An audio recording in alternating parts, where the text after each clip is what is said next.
Olá, amigos, bem-vindos a mais uma edição do programa Assunto Cidade, programa que aqui com você a cada edição debate alguns dos principais assuntos de Guarujá, também do Distrito de Vicente Carvalho, sempre da forma mais propositiva possível, como todo mundo já sabe. Assim como sabem também que a gente sempre recebe um convidado especial, uma pessoa que nos ajuda aqui a desenvolver o tema ou os temas propostos. E hoje, com muita honra, nós vamos conversar com Marcelo Biciato, ele que é consultor em planejamento empresarial e fala aquela língua que você que está endividado ou que está querendo ganhar mais dinheiro aí no meio da crise precisa ouvir. Vamos, né, em primeiro lugar, te cumprimentar. Obrigado, Marcelo, sei dos seus afazeres, obrigado pelo espaço que você achou na sua agenda. Valdir, eu que agradeço, né, a oportunidade de poder falar um pouco desse assunto que para muita gente pode ser chato, mas é de vital importância para os pequenos empresários e até para a pessoa física também, né, que são as finanças pessoais, as finanças da empresa. Muita gente não percebe, né, mas a gente está em crise, né, econômica. Isso, já vamos fazer uns 3 para 4 anos que a gente está em crise, né? Essa crise vem apertando a lucratividade das empresas, né? Eu tenho isso por um lado, tenho o governo apertando a cobrança dos impostos por outro, né? A concorrência aumentando por um outro lado. Então, tudo isso compromete a minha margem de lucros, é o meu resultado, o que sobra no meu bolso. Certo. E não dá, isso também pega qualquer segmento, não dá para dizer assim, tem um segmento que a crise não alcança. Assim. Talvez os bancos sejam os únicos que não sofram muito. Não, tirando os bancos. Tirando os bancos, todos sofrem com a demanda, todos sofrem com a crise, né, que restringe o poder de compra das famílias, o poder de compra das pessoas, e isso acaba afetando principalmente o micro e pequeno empresário. Agora, também tem uma grande vantagem nisso, né? Crise é aquele momento também que pode despertar a pessoa para oportunidade, né? Tem uma história que tem um anagrama japonês que quer dizer a mesma coisa, crise né? É oportunidade. E ele é oportunidade do quê? De você rever o seu negócio, repensar ele, diminuir custos, ficar mais eficiente, ou seja, que vai te ajudar a passar pela crise, vai lá na frente ser o motivo de aumentar a sua lucratividade. E quando a demanda estiver boa, se você tiver o teu negócio e as tuas finanças ajustadinhas, o resultado e o lucro, né, o resultado do seu negócio vai ser maior.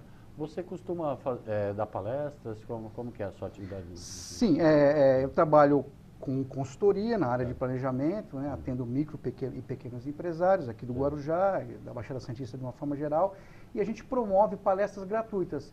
A frequência é mais ou menos uma vez por mês, a gente coloca um tema, inclusive o último foi no final de agosto, foi orçamento empresarial, né, para micros e pequenos empresários, uma palestra gratuita, né, a gente usa as estruturas da Garra Contabilidade, que é uma empresa do nosso grupo, e ali a gente pode passar, quer dizer, é o momento de a gente fazer uma troca, né, sentir um pouco do qual a necessidade dos pequenos e microempresários, né, o que eles estão demandando de informação, de assessoria, de apoio, de dúvidas. E a gente pode também fornecer um pouco da experiência que a gente tem, dar algumas dicas, dar algumas ferramentas. Pelo menos a pessoa sair dali com um pequeno roteiro de como é que ela pode caminhar no processo de organização e de controle da sua empresa. Né? Pelo que você já realizou, como que você consegue identificar assim, o perfil do Guarujá? O perfil do Guarujá é comércio e serviço, né, pequenos comércios e serviços, né, a gente vê muitas empresas na área de alimentação, na área de beleza, né? Alguma coisa na área de comércio ligado a pet shops, a pequenos comércios, uns ligados para beleza, né? Para mulheres. Geralmente é nessa linha que a gente vê no Guarujá. E a preocupação com o endividamento é sempre uma constante. Né? Sim, né? Porque o que acontece, né? A pessoa não se planeja, então ela não consegue se antecipar a momentos de solavanco na demanda dela, né? Momentos de queda ou algum imprevisto que ocorra, né? Quando você faz isso com algum tempo de antecedência, não que às vezes você não vai entrar numa dívida, mas você consegue entrar numa dívida mais barata, por exemplo, né? Quando você não prevê e a dívida acontece naquele mês, né? O buraco no teu orçamento acontece naquele mês, você acaba entrando no cheque especial, que tem os juros altíssimos, ou no rotativo do cartão, que é um juros mais alto, e aí você já não tem muito tempo, né? e massa de manobra para negociar.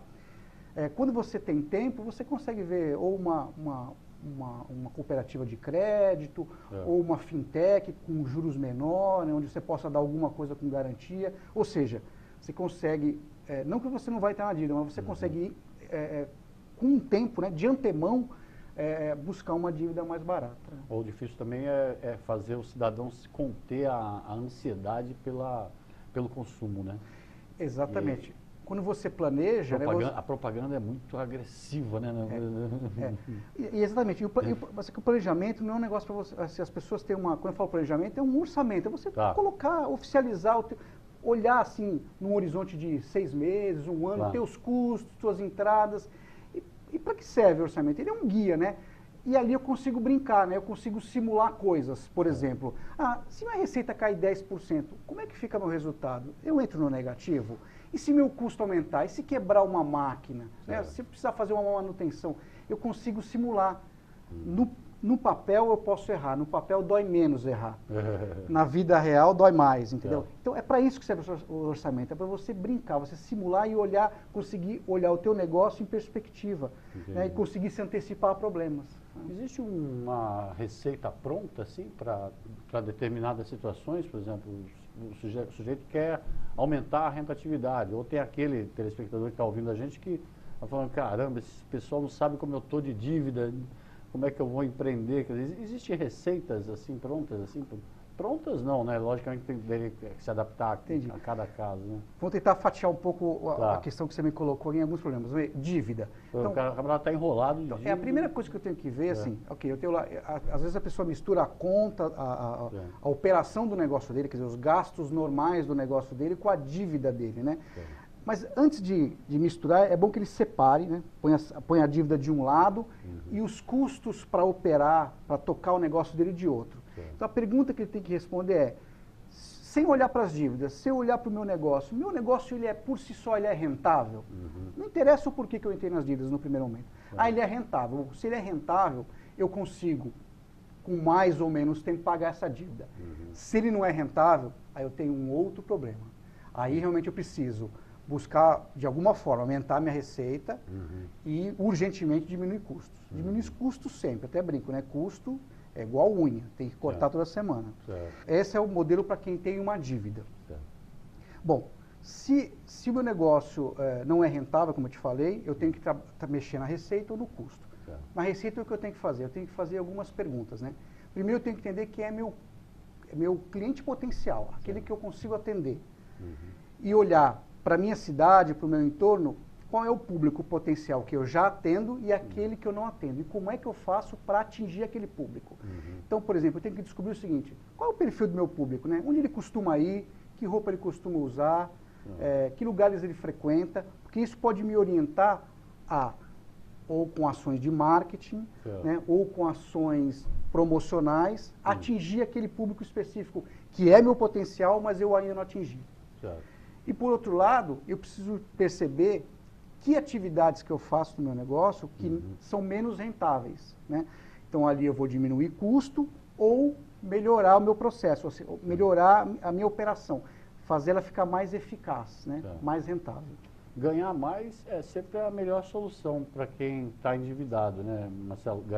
Aumentar a sua rentabilidade, né? Mas eu digo assim, e para aquela pessoa assim que já esgotou, assim, ou pensa que já esgotou todas as possibilidades, assim, você tem dicas assim que você fornece nas palestras e em outras atividades para a pessoa conseguir conter aquela sangria assim de despesas, de dívidas que ela tem?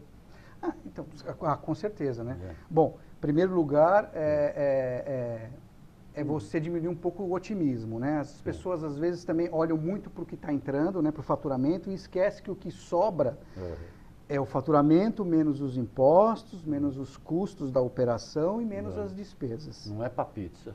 Exatamente. Necessariamente para pizza. Exatamente. Outra dica importante, que é chave, né? Separar as contas pessoais das contas da empresa. Porque se eu misturo, eu nunca vou saber exatamente qual é a rentabilidade correta do meu negócio, né? Eu não vou saber se o meu negócio é rentável ou não.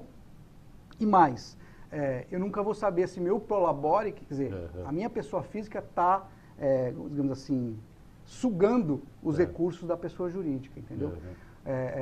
É óbvio que a gente merece, a gente quer gastar, a gente quer crescer, mas às vezes o meu negócio, o tamanho do meu negócio, não permite o prolabore que eu desejaria, o que eu gostaria. Então eu tenho que adequar o tamanho do meu prolabore a realidade do meu negócio. O tamanho das suas próprias pernas, né? Exatamente. Por isso que eu te falei da propaganda ser agressiva, porque o consumismo acho que é o maior desafio do próprio ser humano, assim, né? Para evitar se endividar mais ainda, né? Sim, eu sempre brinco, né? Às vezes a pessoa põe um sonho, né? E é importante ter sonhos, os sonhos são as coisas que nos movem, né? Mas, eu quero ter, sei lá, um equipamento eletrônico específico, né? Supondo que ele seja caríssimo, né? Não é problema você ter, né? O problema, vamos supor um carro, acho que um carro é o melhor exemplo. Eu quero ter sei lá, eu quero ter uma Mercedes, vamos supor. Então, coloquei uma meta, meu sonho é ter uma Mercedes. Não é problema nenhum estabelecer isso como meta, mas o problema é o seguinte, alcançar a Mercedes pode ser até relativamente fácil, mas a pergunta é, o teu padrão de vida permite você ter uma Mercedes? Então, em vez de tentar buscar coisas, boas metas são definir padrões de vida. Eu quero ter um padrão de vida que permita encaixar uma Mercedes. Aí a Mercedes vai encaixar tranquilamente, você vai conseguir manter ela, os custos, né, operacionais, os custos... Para a maioria dos brasileiros, a Mercedes que está acabando no orçamento é o ônibus, né? Mercedes exatamente, o Mercedes de 40 lugares. É de 40 lugares, né? Não tem outro. Exatamente, exatamente. Nas suas atividades, assim, você tem público assim, diferenciado, assim, pode ter um grande empresário, dono de uma grande empresa, mas a gente está falando, tudo que a gente está falando também serve para aquele dono de carrinho de cachorro-quente. Né? Exato. Na verdade, o método, né, quer dizer, a história do planejamento, você entender quem é teu cliente, você controlar qual é a margem de lucro do teu produto, isso serve para pessoas, para pequenos negócios, como você disse, um cachorro-quente, a uma empresa gigantesca. O trabalho é o mesmo, o planejamento é o mesmo. O planejamento é o mesmo. E Marcelo, fala um pouco dos cursos dos workshops, os cursos que você tem, as oficinas que você tem realizado, como é que a pessoa pode acessar? Isso, eu recomendo, assim, curtir minha página para poder acompanhar. Lá eu divulgo as agendas e divulgo o roteiro das palestras.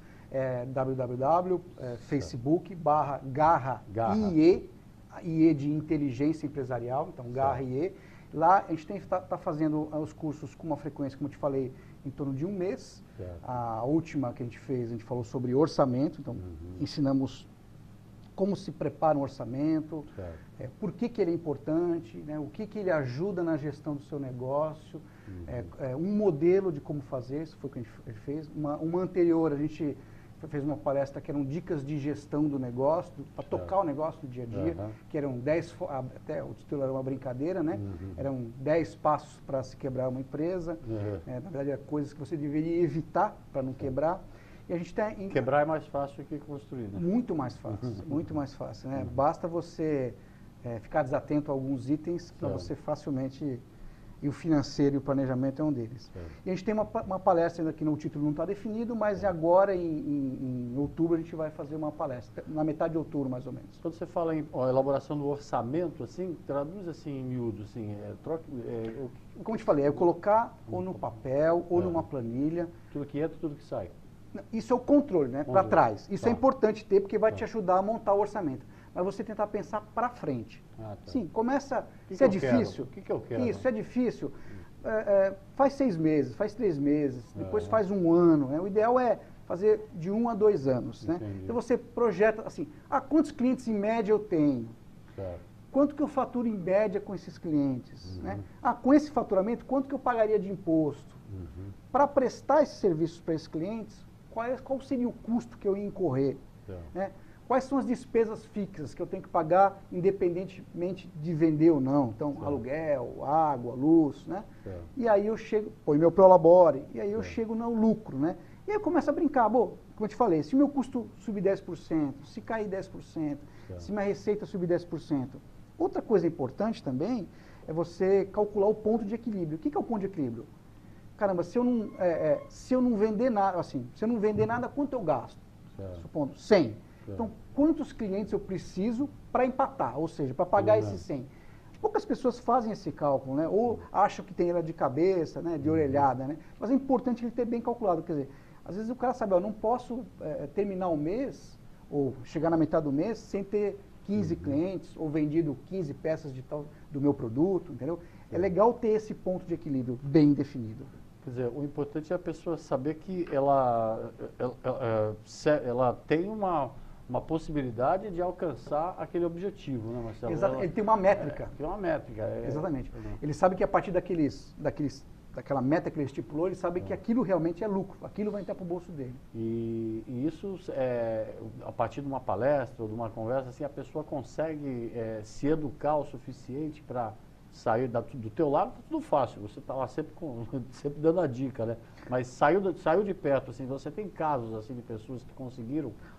Tem vários casos, né? A gente prestou serviço lá para pessoas que estavam com um nível de dívida bastante alto, precisa, óbvio, muita disciplina, né? Mas conseguiu enxergar a empresa de fato, porque esse é um ponto de vista, as pessoas não enxergam a empresa, né? Muitos chegam lá, a minha margem é 12, a gente vai calcular, é 10, é 9, às vezes é deficitária. Tem muito chutômetro. Tem muito E quando você não tem informação, você não sabe onde atacar, né? Ou às vezes você está atacando num produto, investindo num produto, que está te trazendo margem negativa, ou seja, está te afundando mais, você entendeu? Às vezes é melhor assim, em vez de, ou diminuir aquele serviço, ou até eliminar se for possível.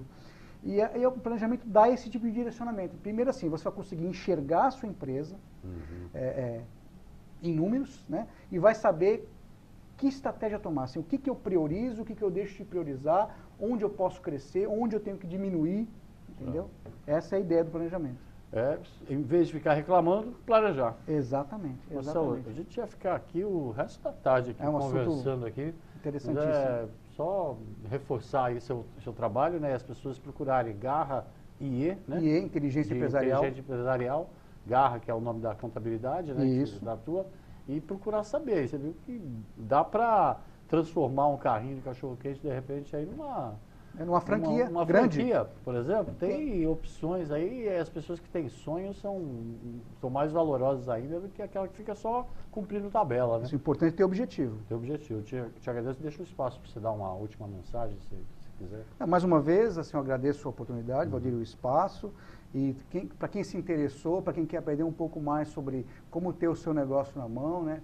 Como gerir ele, como estabelecer objetivo, estabelecer metas, acesse a nossa página, que é Garra Inteligência Empresarial, Garra IE no Facebook, e lá vão estar todas as informações e outras dicas. E eu estou aberto também para responder dúvidas. Tem como fazer uma interatividade lá? Claro, eu respondo. Pode fazer perguntas lá que eu respondo. Aí. Sem problema. Uma boa dica. Eu já vou fazer isso assim que eu chegar em casa. Legal.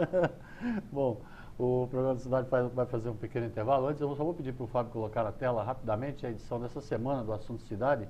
O Assunto Cidade que há 13 anos aí faz uma leitura apurada das questões políticas e também sociais da cidade, também sem esquecer esporte e outras questões. E essa semana, lendo aí essa revolta dos comerciantes locais, aí principalmente revendedores de automóveis, um evento público autorizado pela Prefeitura com lojas de outras cidades.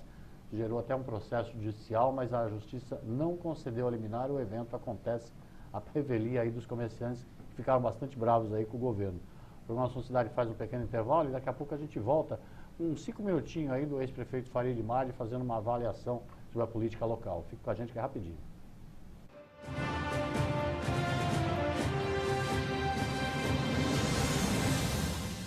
Garanta pontos positivos para o futuro do seu filho. No Colégio Alfa Guarujá, ele vai somar pontos. O aprendizado é realizado por meio do sistema positivo de ensino. Salas com números limitados garantem o total aproveitamento das aulas. As atividades extras promovem a socialização dos estudantes. O Colégio Alfa Guarujá oferece acesso ao portal educacional, onde você acompanha o desenvolvimento escolar do seu filho, confere as atividades e os eventos realizados no interior da unidade escolar e ainda conta com os artigos de renomados profissionais da área educacional. E no portal, o aluno encontra apoio nas pesquisas escolares com acesso a sites seguros. A vida oferece oportunidade para todos e a escola é que faz a diferença. Venha conhecer o Colégio Alfa, Rua Washington, número 293, no Guarujá. Telefone 3355-2790.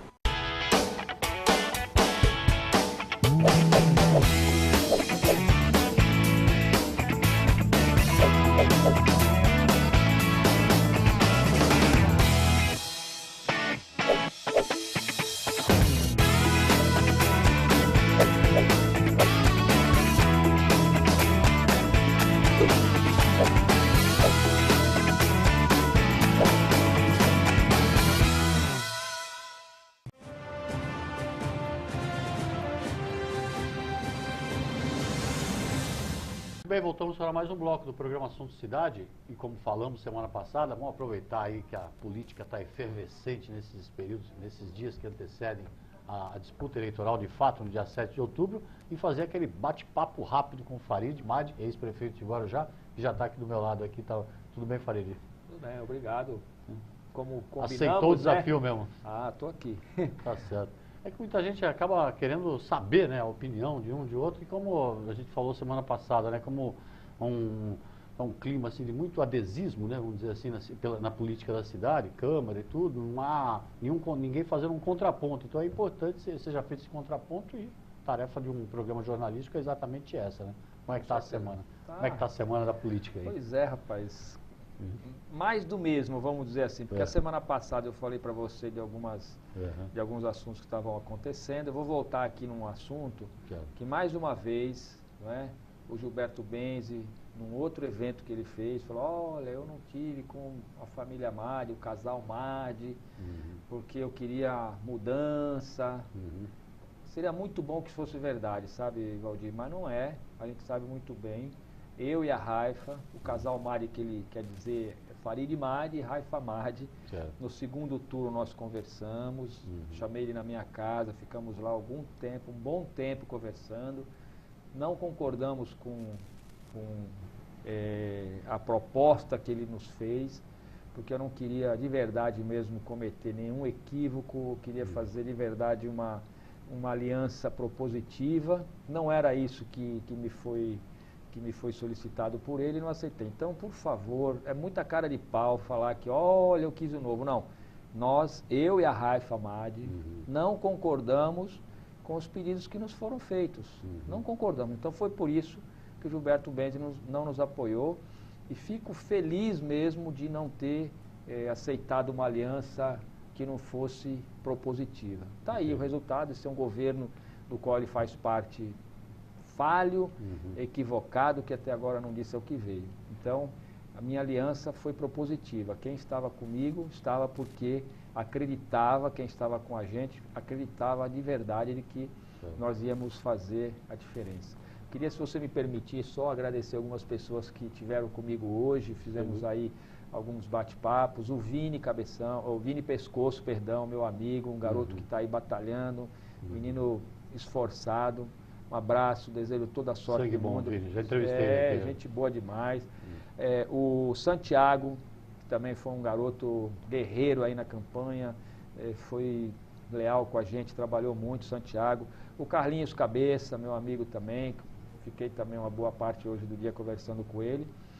E ressaltar aqui, sabe, Valdir, lideranças novas surgindo na cidade. Talvez ninguém tenha lançado e apoiado tantas lideranças e aberto espaço e dando oportunidades para novas lideranças como eu fiz, né? Então, essas são pessoas que eu tenho certeza que aí no futuro vão estar fazendo aí, trazendo alegria para a nossa gente aí. E nessa semana que passou, mais uma reunião desse grupo político aí, envolve o deputado federal Marcelo Squacione, e continua aquela expressão que você usou, continua a suruba eleitoral. Né? Pois é, rapaz, é um termo um pouco pesado, mas é uma coisa assim... Mas para a política não tem mais nada pesado. Não tem mais nada pesado. Na verdade, é para deixar claro que, na verdade, é uma grande enganação, né? O prefeito apoia um candidato, a mulher do prefeito apoia outro. Não é um grupo político só, não é pelo bem da cidade, como eles estão dizendo, não é unidos pela cidade. É estranho isso, né? Então, enfim, mais uma vez a gente ressalta aqui, aí você vê adesivo do Benzi com 3, 4 candidatos federais, tu vê o Marcelo com 3, 4 estaduais, enfim, não dá para entender nada, é uma verdadeira embromação, uma enganação, né? Eu já defini meus candidatos a deputado federal, que é a Renata Abreu, que é a presidente nacional do meu partido. A Renata também ajudou bastante a gente aqui, não é? Eu fico muito feliz e tranquilo de poder estar apoiando a Renata. E também o Paulo Correia, o Paulo Correia Júnior, para deputado estadual. A gente tem conversado bastante. Como eu disse já também, tem outros amigos aqui, falei do Vini, que é um garoto excepcional, desejo toda a sorte do mundo. Tem o sobrinho, não sei se você sabe quem é o sobrinho, que é candidato também, eu acho que é deputado federal, um amigo nosso aqui de Vicente Carvalho. Enfim, pessoas que estão aí se colocando, que eu espero de verdade que sejam assim, muito bem sucedidos e que eles possam aí avançar. Enfim, isso sim é renovação, enfim, o que não dá para engolir mais, sabe, Valdir, é essa falácia toda, sabe? Quem tá nesse grupo todo aí do Gilberto Benzi, se a gente for olhar os personagens ocultos, é de arrepiar, né? O Benzi falou para um amigo meu outro dia, que de uma certa pessoa que está com ele, falou, pô, como é que você anda com esse cara, pelo amor de Deus, esse cara já fez isso. Não, é o mal necessário. São aqueles que ficam por trás. É o mal necessário, nós não precisamos de mal nenhum, nós precisamos de bem, gente do bem. Pessoas que de verdade falam assim, eu quero fazer algo de bom pela minha cidade. Fui prefeito, acertei, errei, mas acertei muito. E de verdade, assim, eu quero o bem da minha cidade. E esse negócio de dizer assim, unidos pela cidade, e na verdade é cada um por si, e isso eu estou fora, não quero saber disso mais. Uma coisa que chama muita atenção, tanto chamava atenção no governo anterior, e chama atenção nesse governo, é o excesso, o uso excessivo de agentes de segurança. Você andava com segurança? Agente de segurança pessoal, você diz? Olha, eu vou te contar uma passagem que me assustou. Logo depois que eu saí da prefeitura, se não me engano, no início de 2009, aconteceu um incêndio ali na Cachoeira, se não me engano, Vila da Noite, acredito, assim, se não me falha a memória, na Vila da Noite. E queimaram vários barracos e eu fui lá prestar solidariedade. E estou lá com as pessoas, assim, na entrada do beco que dá acesso à Vila da Noite. Daqui a pouco pararam 3 carros, todos filmados, e foi descendo várias pessoas, seguranças e tudo mais, e daqui a pouco no meio sai a prefeita Antonieta, rodeada de gente. Eu assustei com aquilo, falei, ué, será que tem alguma ameaça? Não é?